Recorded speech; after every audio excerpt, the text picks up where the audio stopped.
Binge all the exclusives you've missed, and enjoy new bonus content every single week. Is there such a thing as too much, Buckley?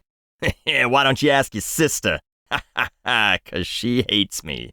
Support The Habit at patreon.com/doseofbuckley. Welcome to advice no one asked for. Much like Paul Krause was the NFL's king of interceptions, I am the king of intercepting letters meant for other advice columnists and then answering them. And hey, speaking of people no one's thought of in a while, today's letters are both from older individuals having some trouble navigating the modern world.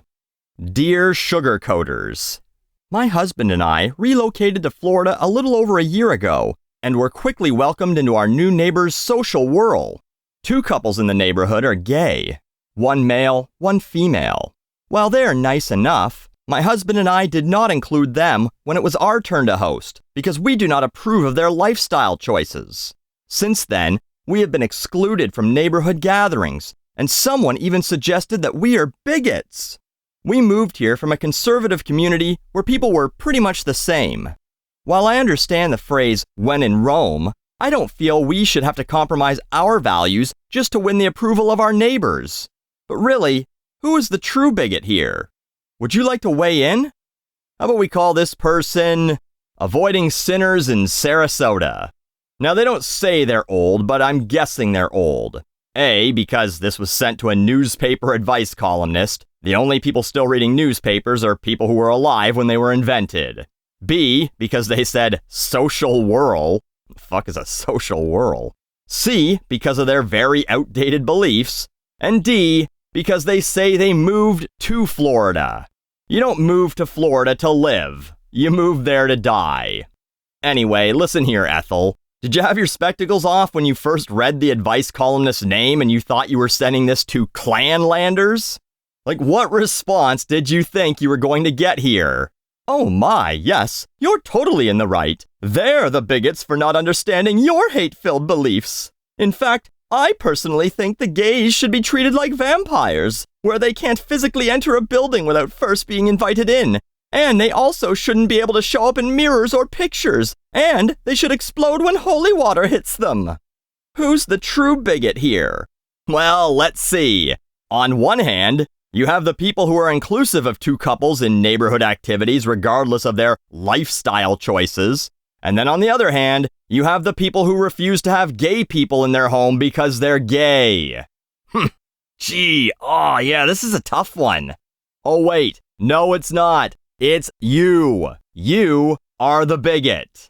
The people who don't want to hang out with bigots aren't the bigots. I'm so sick of this. Oh, if you're not tolerant of our intolerance, then you're the truly intolerant one, plus you're a hypocrite. That's not how it works. And you're not the victim either. Like, well, we wanted to exclude people, and now we're being excluded. See, we're the victims. I mean, it makes sense not to let the gays participate because of our beliefs, but for them to exclude us because of their strange beliefs that all people should be treated with respect no matter who they pork? Well, that's insane. We moved here from a conservative community where people were pretty much the same. So you lived in a white middle-class neighborhood with a token black family, but they were okay because the husband didn't have one of those accents, if you know what I mean, and worked at the bank. And you'd say dumb shit like, well, good for that one, actually making something of himself. We get it. But here's what I don't get. If I was an old person, which is unlikely given my diet, I am not going to spend a fucking second worrying about what anyone else does. Honestly, say you're like 70 years old. You don't know if you're going to live another 10 to 15 years or another 10 to 15 minutes. Life's way too short to give a rough, hard, dehydrated shit about who other people find fuckable. Just host your little dinner parties and have fun with the neighbors before you're worm shit. But you know what? I guess on that same train of thought, you're old. You don't want to have to get used to new, progressive ideas. So you're right. You shouldn't have to compromise your values, if that's what you want to call them, just to appease your neighbors. What you need are new neighbors who get you. So, pack up your shit and start driving around the trailer parks until you find one where there's a Confederate flag flying on a pole. It's Florida. Should take you about 15 minutes. Then head on into the rental office and tell them you're moving on in. You won't be able to fit as many people into your home for your dinner parties, but they will be the right kind of people. Now, this next couple's socio-political issues seem to be not with the neighbors, but with each other. Dear discount marriage counselor, my husband of 20 years constantly blames everything on the political party I lean toward. He tries his best to say hurtful things about them and lure me into a fight. I try to ignore it, but it's starting to wear on me, and our kids hear his rants as well. He has a lot of hateful feelings. He refuses to get counseling and is getting worse.